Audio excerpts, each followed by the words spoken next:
Hey peeps, welcome back to another video. Today I want to talk about every single boss in P1 and when to fire ELE. First up, Magmaw. You want to use it at the start unless you really need it for the burn phase of the boss, but then you need to time it so you don't waste any uptime of the fire ELE, so it really depends on your raid. I would just go safe and use it at the start. I never had any issues with the damage in my raid personally, so it's probably the best call.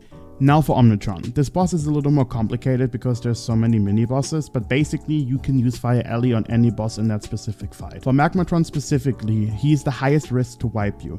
If you know that people are actually swapping off Magmatron after the second boss becomes active, you are fine to use your fire ELE because your fire ELE will not solo break the shield. If you know that you have other people multi-dotting or something along the lines, or their pets are still on it because they don't swap, you might not want to use fire ELE at the start if you have it as a first boss and then use it afterwards, or if you know that it's not the first boss and it's going to be later into the fight, then you just use your fire ELE until Magmatron's shield is basically put up, and then use Searing Totem. If you have issues like that, make sure that you're also using the Fulmination Enhanced Sub talent tree instead of the fire ELE duration, because it's basically doing nothing for you. On the other three bosses, it's totally fine. Electron has the thing where if you damage it, it does a pulsing damage. Fire ELE does not proc it. On Toxitron, it's totally fine, and Arcanotron does actually get a buff if he gets damaged during the shield. You can just have your mage spell steal it, and if he doesn't want to do it, or she doesn't want to do it, you can purge the debuff yourself if you really have to. It's not really that big of a deal. Now for Atramedes,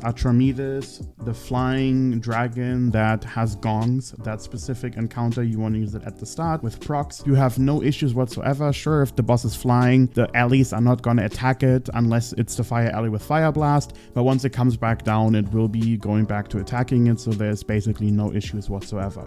On Chimaeron, you also want to use it at the start with procs. Then on Maloriak, you want to use it either at the start or after the blobs spawn and the tank picked them up already.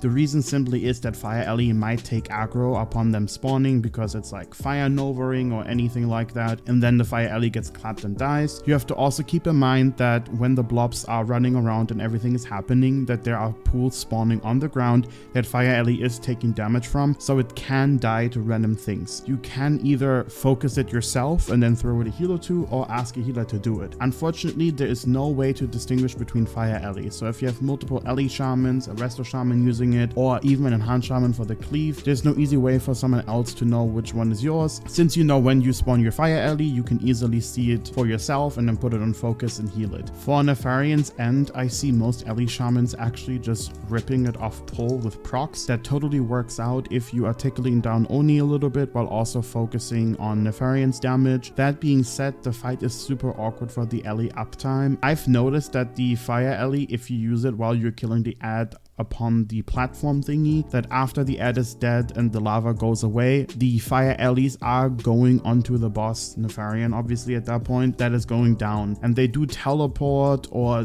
do some weird shenanigans and go down the platform. Sometimes they get stuck, sometimes they teleport back and forth, so it really depends where you want to use it yourself. Basically, like if you use it at the start, you know 100% that it's going to do damage, might not have the full uptime. If you use it on the platform thingy, it might go down, it might not go down. It's really weird. And also, of course, if you use it on the platform, that means you're not going to have the biggest snapshot, because most likely you're not going to have all trinkets proccing together when you're up there. Now to Bastion of Twilight. On Halfus, you want to use it at the start with procs. You might want to have your fire ELE on focus if you're not the designated kicker, because it might be getting aggro off the whelps or some other things. The totem might die. 90% of the time it's fine and you don't have to, but there is a few couple tries, for me at least, where it died randomly, and it's super awkward if that happens because that's your pass completely gone and also your damage just in general. Then for Thorelion and Valiona, you want to use it at the start with procs. The fight is super awkward because once the dragons swap, the fire ELE and obviously also the earth ELE, they are going to try to attack the flying dragon, which means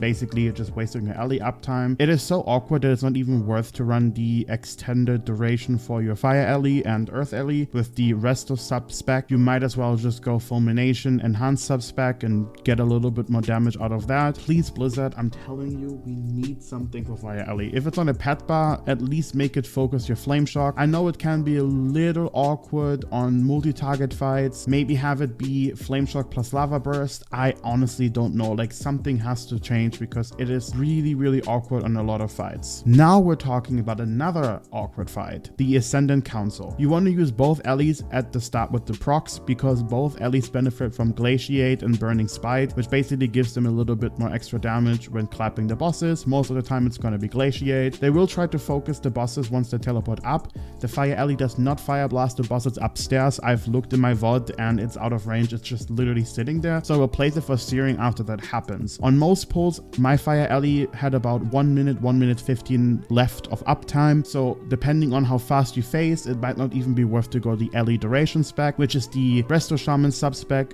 and you might as well want to go the enhanced sub-spec. Then for Cho'gall, you want to just use it at the start with procs. For Sinestra, you also want to use it at the start with procs. You have to go into melee though, otherwise the Fire ELE will AFK because that boss is super weak with pets and anything along the lines. Now for the Throne of Four Winds, for the Conclave of the Wind. You want to use both ELEs at the start unless you're at the one with the ads spawning, because then the Earth ELE will taunt the ads and keep them in the healing.